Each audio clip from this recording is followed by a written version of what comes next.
Zach Wilson has not been a good quarterback this year. He's only scored about 9 DK points per game, and he is facing the Kansas City Chiefs tonight. And the Chiefs have been about top 10 in just about every DVOA metric against any type of receiver except for tight end.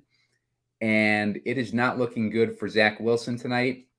But I think that we can look at some ways that maybe we can differentiate our lineups without having to go Jets heavy. And we'll do that right after this break.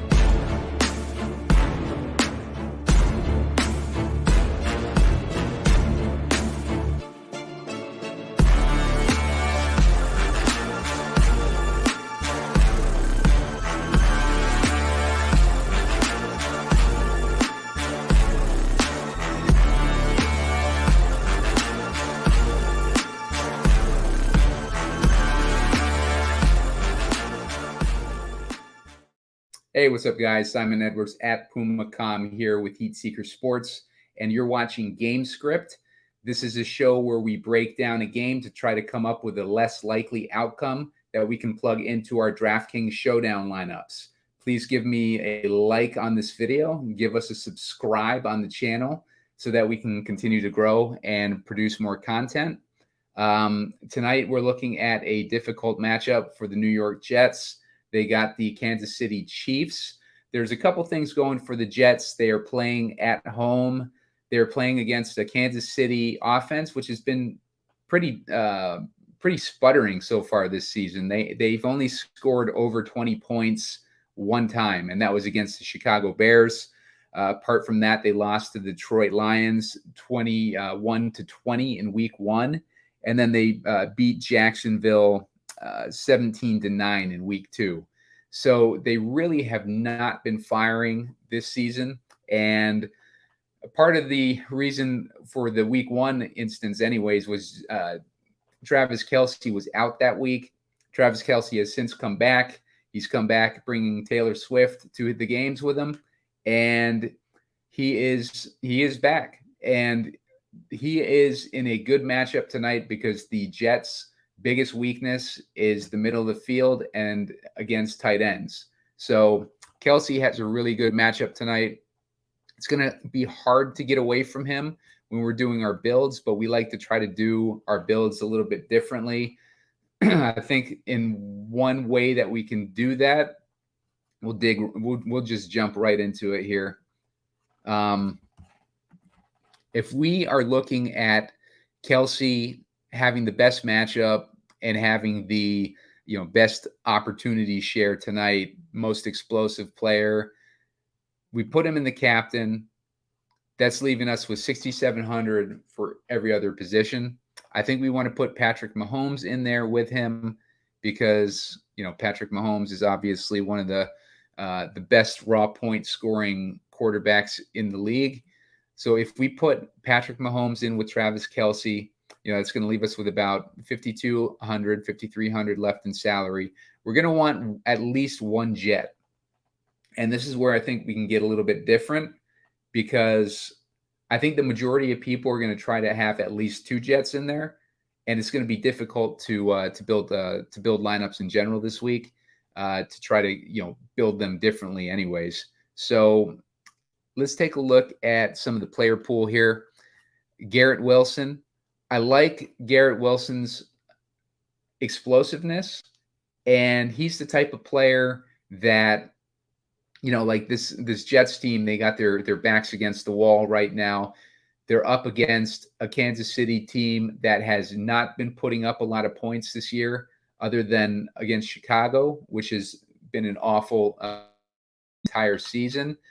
And right now, by the way, the Justin Fields to DJ Moore sloppy stack that we called on the Ugly Stack show earlier yesterday is going off right now. So that is looking really good.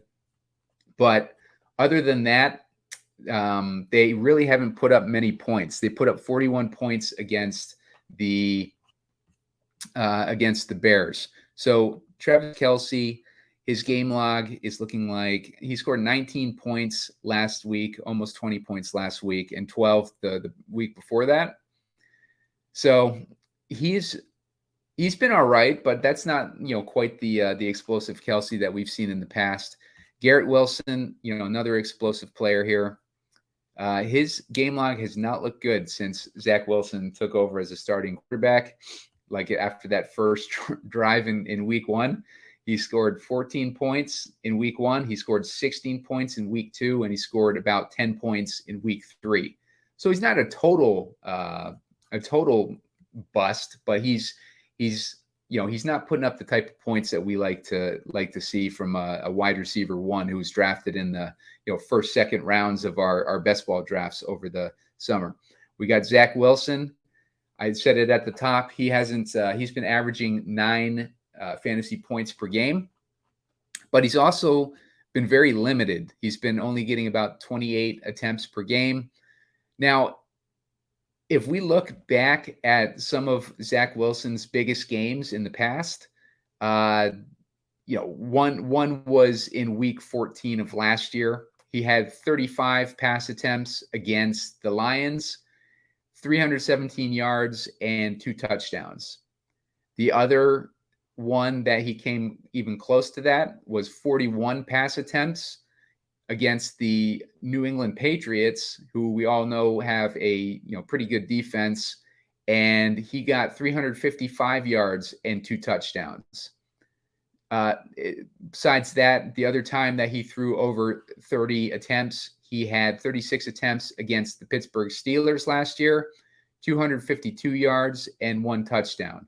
So he's a guy that's capable of putting up decent numbers if he's given the opportunity, and he should have opportunity in this game, but we don't know exactly how the Jets defense is going to play. They might play like they're playing for their lives tonight. They might really view this as their season is on the line. You might have Aaron Rodgers at the stadium. They're going to want to come and they're going to want to show that they're not giving up on their season, right? And Zach Wilson, he's been getting a lot of heat in the media. Like allegedly the defense can't stand him. They want him out. That's not quite what we saw on Hard Knocks. They didn't really show Zach Wilson as this horrible guy that like the team wouldn't rally around or anything like that. But that's what we're hearing in the media. So whether you choose to believe that or not, it's up to you. I tend to think that the media embellishes a lot of this stuff, and I don't think it's probably anywhere near as bad as what we're hearing. So Zach Wilson, just keep him in mind for a later build. We're not going to put him in this build because we're trying to jam in as many Chiefs as we can. I want to go down a little bit here. My favorite receiver on the Chiefs is Rashee Rice because he's cheap, but he's also been one of those guys who's been, garnering a lot of target share when he's on the field. And I think with this just like scrub, like wide receiver core that the Chiefs have, they're going to need somebody to step up at some point. And I think that this dude Rice might be that guy. From the Jets side, I think I'd have to go with Breece Hall, throwing him in there. I think he's the most explosive player, and his opportunity's been rising every week, and he's only 7,800. So I think for the explosive guys on the Jets, he's the cheapest. So I'm going to plug him in there.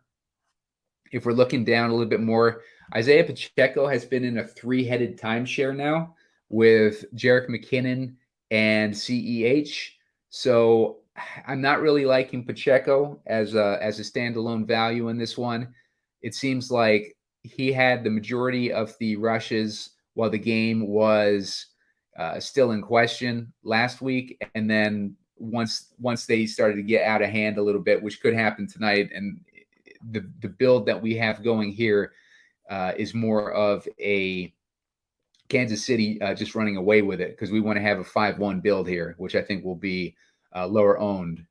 So if we're looking at Pacheco, I'm probably going to pass on him. Going to pass on McKinnon. He's the passing down back.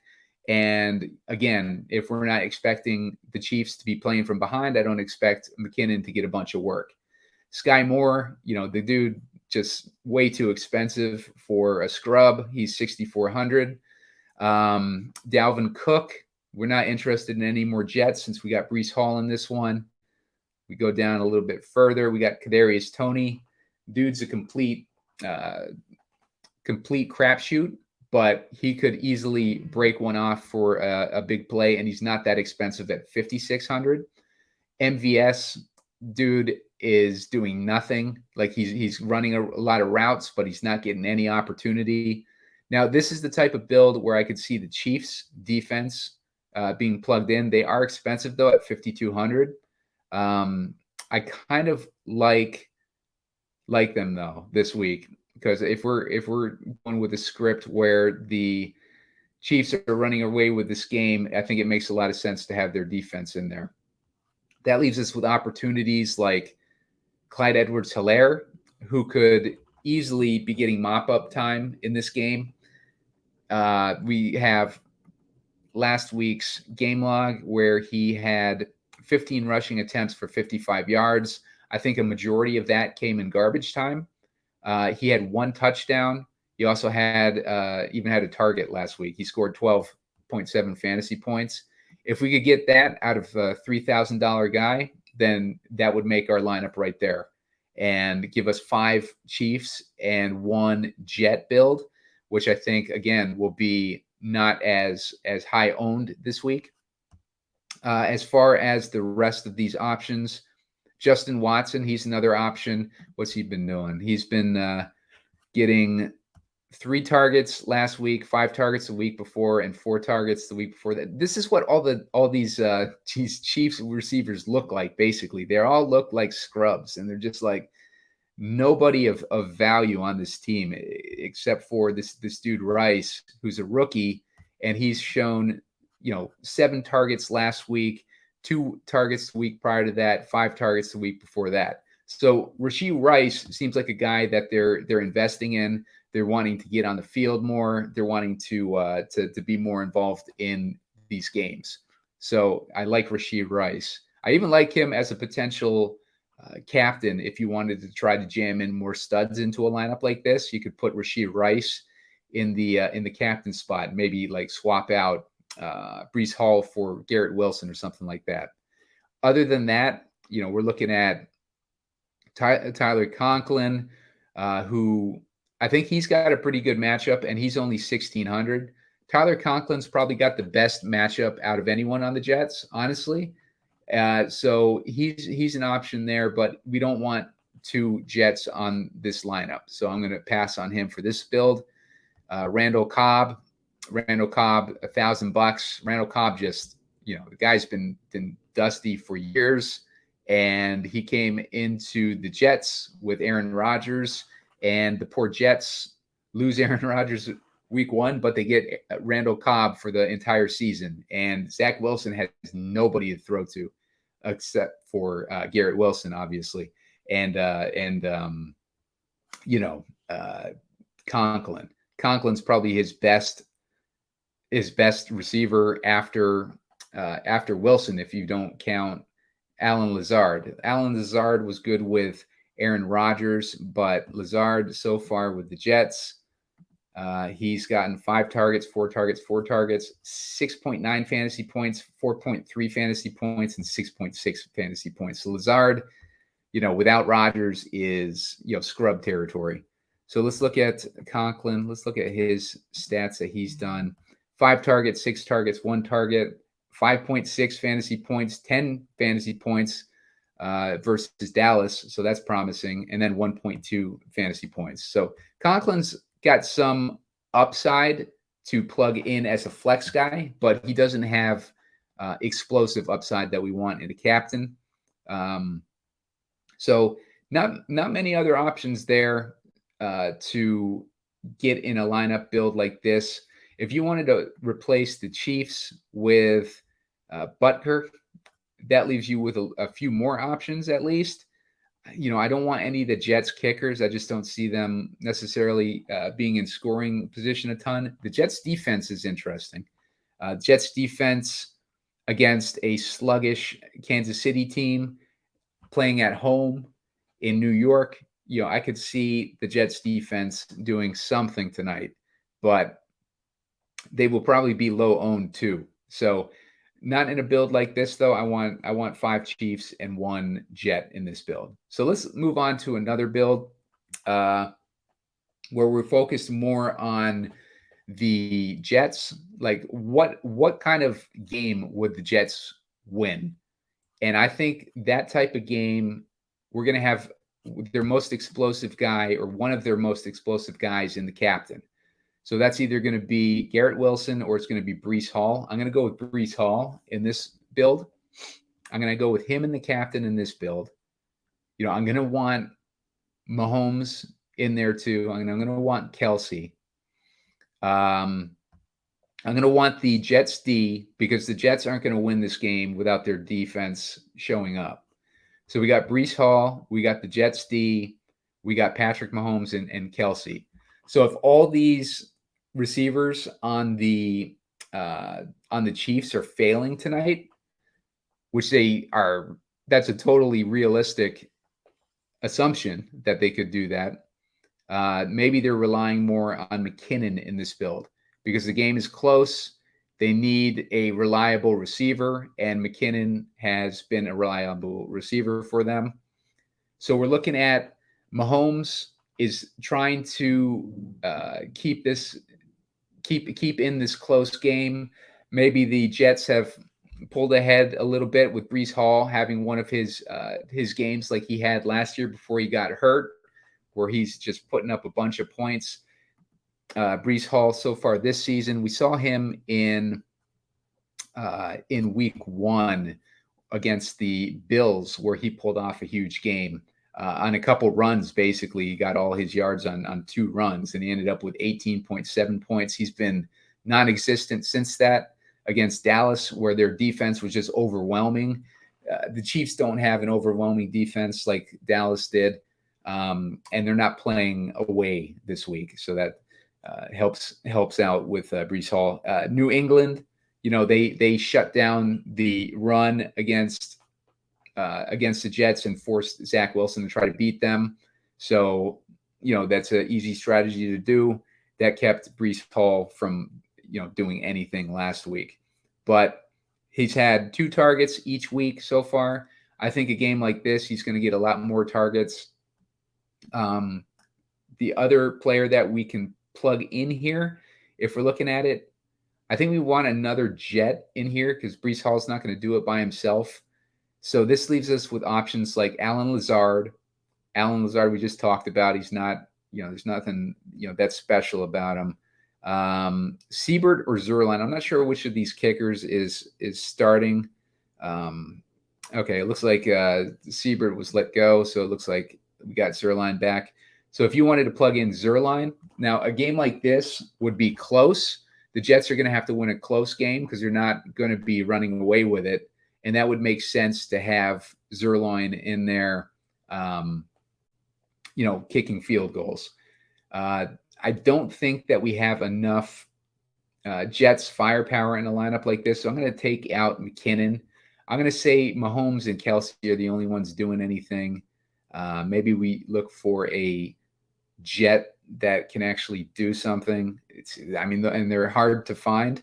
But Garrett Wilson, could be an option, but I think he's going to wipe out our salary and put us in a bad spot. Well, no, he puts us in a pretty good spot because that leaves us with the option of Conklin. If we want to put Conklin in this lineup, though, that leaves us with 9,700. Conklin having the best matchup against the Jets. I could see them throwing to Conklin often, and then Breece Hall getting dump offs and breaking off explosive runs and scoring touchdowns. And then the Jets defense performing on their side. The Chiefs are trying to catch up on the other side or keep up on the other side, or, not even keep up, but just the game is staying close. And then the Chiefs are just only Mahomes and Kelsey putting up points. This type of build leaves you with plenty of options. Pacheco would be more involved in a game script like this if you wanted to put in a third chief. which would probably be the most rational thing to do. Zach Wilson, you'd have an opportunity to put him in. If you think that Zach Wilson will get enough attempts so that he's able to put up one of those 300-point games, then Zach Wilson could be interesting. Isaiah Pacheco.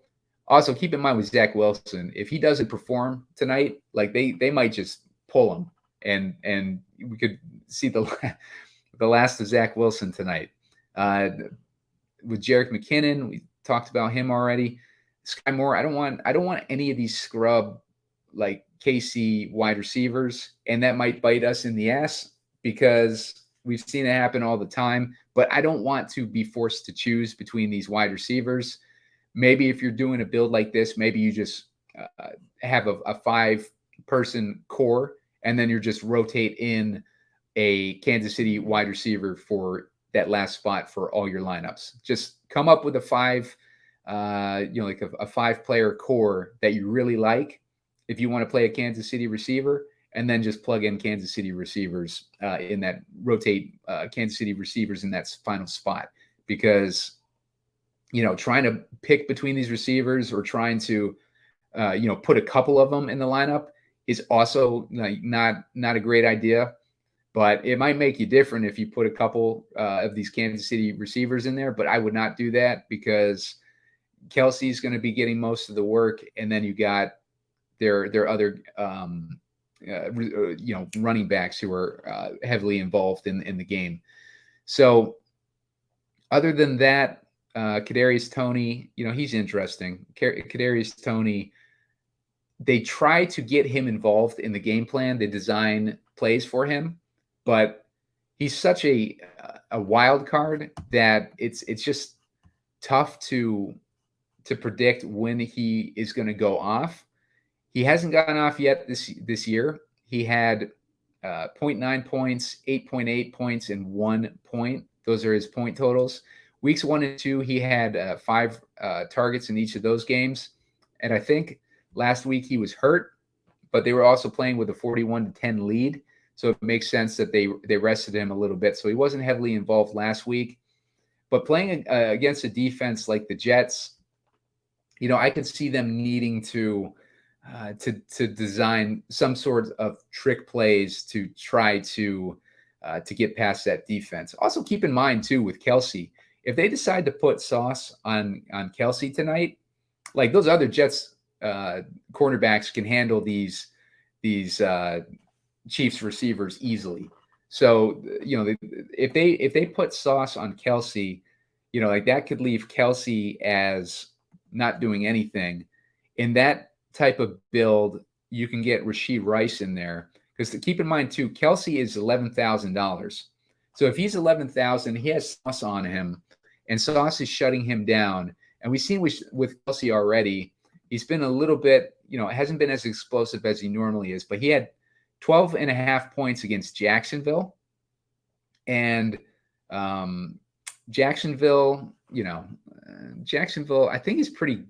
No, they're giving up points to tight end. So Jacksonville's not really good against tight end, but he only got 12.5 points off of Jacksonville, who have a like a sloppy, like tight end defense. So, keep that in mind with Conklin there, or with Kelsey there.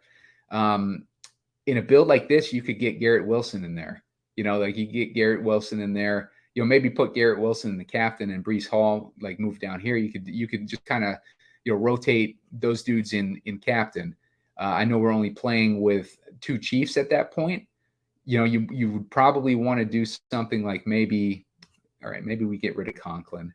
Maybe we put in Garrett Wilson. That leaves us with 7,900. We're looking at guys like McKinnon. So if they're keeping it close throughout this game, Mahomes is only able to hit Rice. The Jets are susceptible in the middle of the field. That's like their only weakness. We got Sauce Gardner on Travis Kelce. That leaves McKinnon wide open to soak up all these like midfield catches. So McKinnon would be interesting in a build like that. And then you're also leaving money on the table. You could probably rotate Garrett Wilson with Breece Hall in a lineup like that. All sorts of stuff that you can do there. But, that's a less likely build. if you're looking to compete with 20% of the lineups instead of 80% of the lineups, you got to get weird sometimes. Two weird ways this week. One of them is 5-1 Chiefs. The other one is just a build where you envision the Jets pulling this one off, which is entirely possible. We see it all the time. The road dogs, massive road dogs. Our guy Spread likes those road dogs. And, they're in a situation where, they're playing a Chiefs team, which has been sluggish. They've come off of their highest point total of the season so far, but they haven't scored more than 20 points other than against the Bears. So I think the weapons that Mahomes has to work with might be catching up with him. Travis Kelce's not getting any younger. He's distracted with Taylor Swift. Like all sorts of stuff could go wrong. Like the Jets could make it their mission to make Kelce look like an idiot in front of Taylor Swift tonight. I would not be surprised. And that defense has the ability to do that. Kelce, as good as he is, like this Jets defense is a good defense, and they have the ability to shut him down and make him look like a fool in front of Taylor Swift. So we'll see if that happens. But I am probably not putting out a short video today. I got my kid's birthday to go to. So good luck with your lineups, guys, and I will see you.